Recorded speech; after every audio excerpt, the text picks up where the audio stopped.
children, welcome back. Today we will go through the rest of the story of the last lesson. I would like to start today's class with a quote. Life is too ironic. It takes sadness to know what happiness is, noise to appreciate silence, and absence to value presence. It is rightly said, when something is close to us, we take it for granted, but when it is snatched away from us, we realize its worth and we are left with nothing but repentance.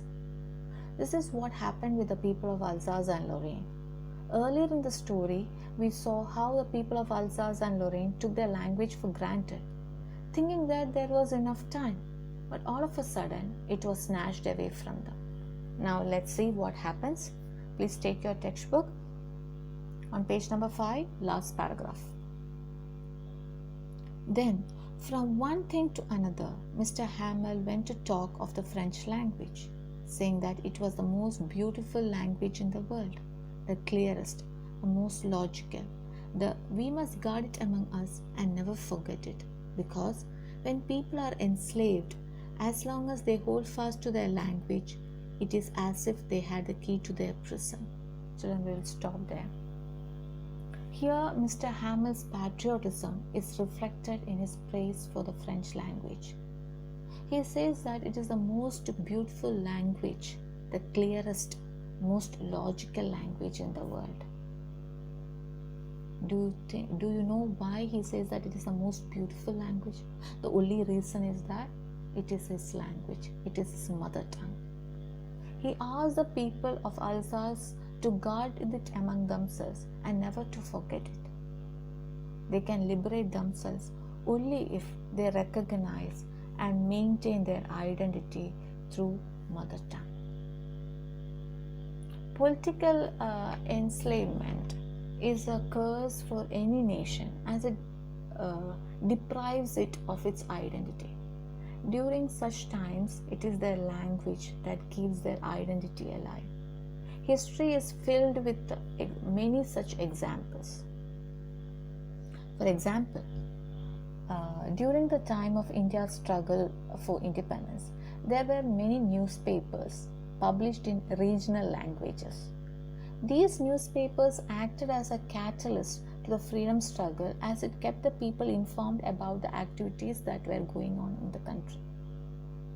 These regional newspapers published patriotic songs, poems, articles, and actually these made the British government restless. That is why Mr. Hamel says that we must guard our language. He asked the people to guard their language as it could act as a key to liberate them from the enslavement of the Prussians. Imagine if somebody is put inside the jail and he has a key to that jail. Obviously, he can come out of the jail. Similarly, Mr. Hamel says that their language, French language, is the key that will help the people of Alsace and Lorraine to come out of the enslavement by the Prussians. The key will help them to unite, to fight the war against the Prussians. Now children, let's go back to your textbook. Page number 7. Then he opened a grammar and read us our lesson. I was so amazed to see how well I understood it. All he said seemed so easy, so easy. I think too that I had never listened so carefully, that I had never explained everything with so much patience. It seemed almost as if the poor man wanted to give all he knew before going away, to put it all into our heads at one stroke.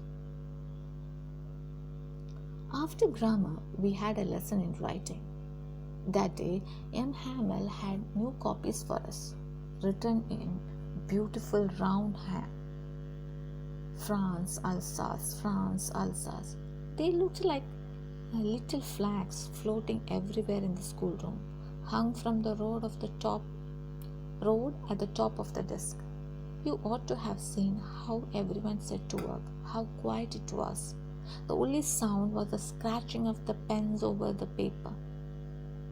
Once some beetles flew in, but nobody paid attention to them, not even the littlest ones, who worked right on tracing their fish hooks as if it was French too. We'll stop there, children. So on the last day, it appeared that Mr. Hamel wanted to give them all he knew before going away. They had a lesson in grammar and writing. On that day, Franz was amazed to find that he understood the lesson well. This was because he was more receptive towards learning, and he listened very carefully, because there was a new love for learning. There was a love for the language. There was love for the teacher. So he listened carefully and he understood. Moreover, that day, Mr. Hamel was very patient in delivering his lessons. Within the short time available to him, Mr. Hamel wanted to arouse the love for language and the country. That is why he gave them to write France, Alsace in new copies, as if to imprint the love for their country in their minds. The involvement of the students could also be seen from the fact that none of them, even the small children, they did not pay attention to the beetles that flew in between. All were engrossed in their work because they knew that they have little time left. They have no time at all. That is the last French class. They wanted to learn everything they knew. Okay, now let's go back to the lesson in the textbook. On the roof, the pigeons cooed very low. I thought to myself, will they make them sing in German, even the pigeons? Through that innocent words of little Franz, will they make them sing in German, even the pigeons? The writer raises a burning issue of linguistic chauvinism, language imposition, and cultural hegemony. Linguistic chauvinism is a belief that one's language is superior to all other language. The order from Berlin imposing German on the people of Alsace and Lorraine is an example. The people of the Prussians believe that their language is superior to the French language. That is why they impose, that is language imposition. They impose the language, especially of the ruling class. Here, German or the Prussians, they are the ruling class, so they impose their language because they thought their language is superior to that of French. And this feeling comes from the fact that belief that their culture is superior to others. That is cultural hegemony. Cultural hegemony is the dominance of one social group and its ideologies over other social groups. Man has an inherent desire for power. So he wants absolute enslavement, and he wants to dominate not only land but also their heart and mind. So acquisition of power over the French territory of Alsace and Lorraine made the Prussians so dominant that they imposed even their language on the people. Let me ask you a question, children. Do you think it is possible to force a cat to bark? You heard it right, to bark. Or a sheep to roar, or a tiger to bleat? It's impossible. It is similarly, it is impossible to change the way pigeons sing. Just like that, one's mother tongue is as natural to them as cooing is to the pigeons. Forcing a person to speak another language is like enslaving the mother tongue. It is difficult for the people to accept a foreign language that is imposed on them.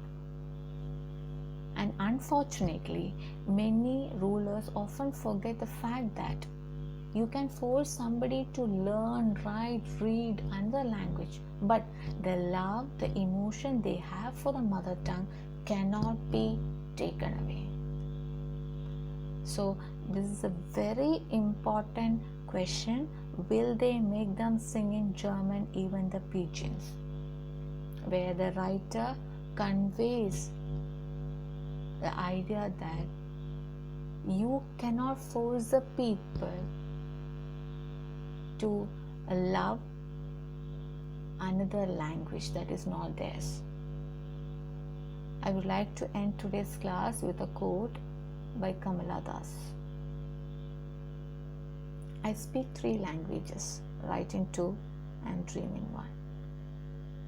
And even though we may know many languages, there is only one language that is close to our heart, and that is the language that is our mother tongue.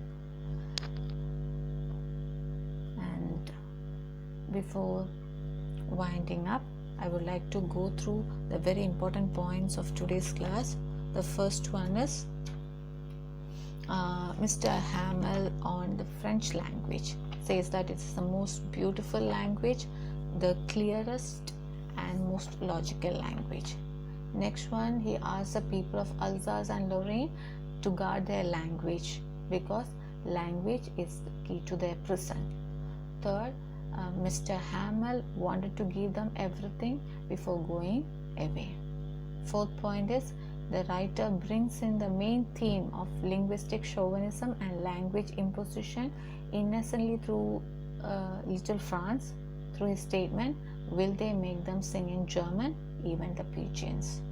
So we'll conclude it for today's children. And before going, there is a book I want to introduce to you. That's a book titled Decolonizing the Mind, The Politics of Language in African Literature by Ngugi wa Thiong'o. This is a wonderful book on how the colonization has affected the African countries and their language. If time permits, please do read and enjoy. Thank you.